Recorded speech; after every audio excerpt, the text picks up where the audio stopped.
Sono venuto come pellegrino di pace e di dialogo.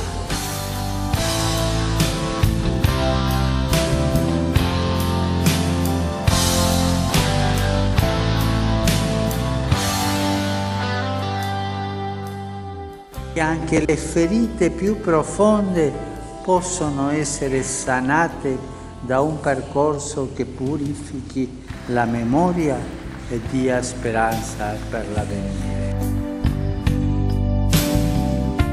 La collaborazione tra varie etnie e religioni in vista del bene comune è possibile.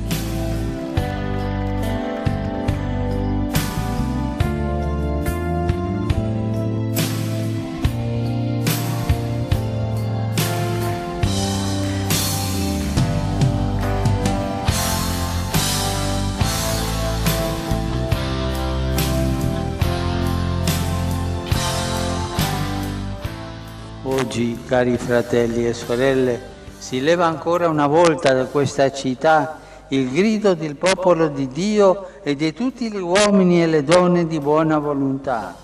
Mai più la guerra!